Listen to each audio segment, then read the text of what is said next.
नमस्कार, मैं जेनिफर धूरी आज के न्यूट्रिशन काउंसलिंग कोर्स के ह्यूमन एनाटॉमी के सेशन में आपका स्वागत करती हूँ।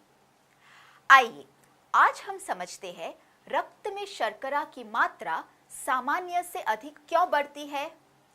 शरीर में शर्करा के संतुलन को बनाए रखने वाले प्रमुख अंग है पैनक्रियाज और हमारे मसल्स।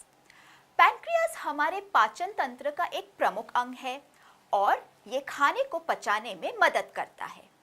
हमारे शरीर में पैनक्रियाज एक 6 से 10 इंच लंबी ग्रंथि है जो स्टमक के पीछे पेट में पाई जाती है। यह खाने को आसानी से पचाने के लिए व रक्त में शर्करा का स्तर संतुलित रखने के लिए जिम्मेदार हार्मोन्स और एंजाइम्स का स्त्राव करता है। पैनक्रियाज द्वारा बनाए गए एंजाइम्स आहार में शामिल फैट्स, प्रोटीन्स और कार्बोहाइड्रेट्स तीनों को छोटे छोटे टुकड़ों में विभाजित करने में मदद करते हैं, जिससे उनका पाचन व अवशोषण आसानी से हो सके। पैनक्रियाज द्वारा बनाया गया इंसुलिन हार्मोन शरीर के मेटाबॉलिज्म में कई भूमिकाएं निभाता है। इंसुलिन निर्धारित करता है कि हमारा शरीर शर्करा और फैट्स का उपयोग और संचय कैसे करेगा। शरीर की लगभग सभी कोशिकाएं ऊर्जा के लिए रक्त से शर्करा लेने के लिए इंसुलिन पर निर्भर होती है। इंसुलिन हार्मोन की मदद से ही शर्करा के कण मसल्स व शरीर की अन्य कोशिकाओं में प्रवेश कर सकते हैं। मोटापा, बढ़ती उम्र व अन्य कई कारणों से इंसुलिन की प्रभावशीलता घटने लगती है। ऐसी स्थिति में पर्याप्त इंसुलिन शरीर में बनने पर भी शर्करा ठीक से मसल्स व अन्य कोशिकाओं में प्रवेश नहीं कर पाती और रक्त शर्करा बढ़ने लगती है। ऐसे में हम पहले प्री डायबिटिक और सावधानी न रखने पर डायबिटिक हो जाते हैं। आइए अब हम समझें कि शरीर में इंसुलिन की कमी के क्या दुष्प्रभाव हो सकते हैं। यदि पैनक्रियाज की कोशिकाएं पर्याप्त मात्रा में इंसुलिन का स्त्राव ना करें तो हमारे द्वारा आहार में लिया गया कार्बोहाइड्रेट्स ग्लूकोज में तो बदलता ही है, पर कोशिकाओं में घुसकर ऊर्जा में नहीं बदल पाता और रक्त में इसकी मात्रा बढ़ जाती है। इस बढ़ी हुई रक्त शर्करा की स्थिति को डायबिटीज कहते हैं। अब हम बात करते हैं रक्त शर्करा यानी ब्लड शुगर क्या है। वास्तव में यह रक्त में शर्करा की मात्रा है। यह शर्करा हमारे खाद्य पदार्थ खासकर कार्बोहाइड्रेट से मिलती है।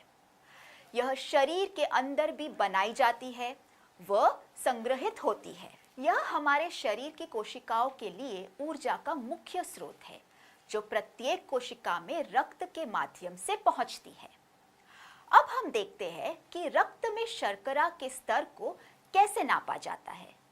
हमारी रक्त शर्करा का स्तर ग्लूकोमीटर द्वारा ब्लड सैंपल लेकर जांचा जा सकता है।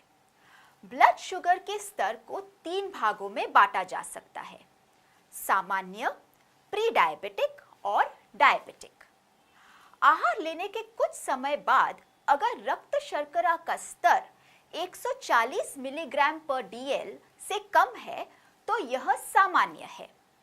यदि यह स्तर 140 से 200 मिलीग्राम पर डीएल के बीच है तो यह प्री डायबिटीज की स्थिति है और ऐसा व्यक्ति कभी भी डायबिटिक रोगी बन सकता है।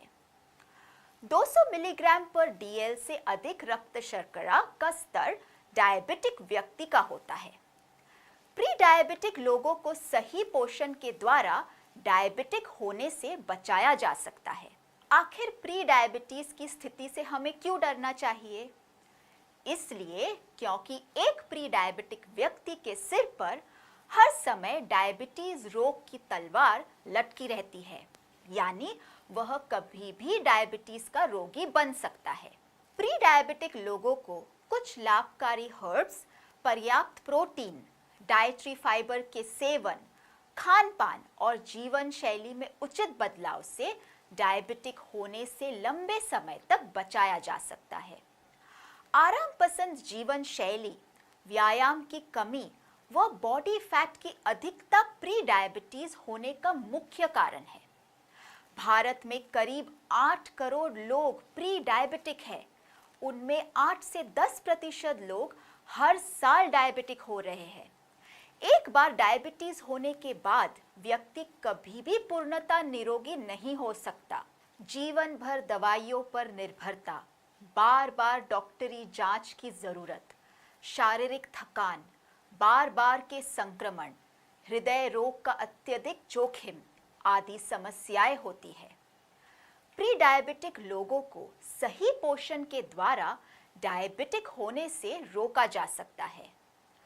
अब तक हमने जो भी पढ़ा है उस पर कुछ प्रश्न और उत्तर का अभ्यास कर लेते हैं। प्रश्न 1, प्री डायबिटीज क्या है? उत्तर, जब रक्त शर्करा का स्तर 140 से 200 मिलीग्राम पर डीएल होता है, उस स्थिति को प्री डायबिटीज कहते हैं। प्रश्न 2, भारत में कितने लोग प्री डायबिटिक हैं? उत्तर, लगभग 8 करोड़। अब आपसे मुलाकात होगी न्यूट्रिशन काउंसलिंग कोर्स के ह्यूमन एनाटॉमी के अगले सेशन में। धन्यवाद।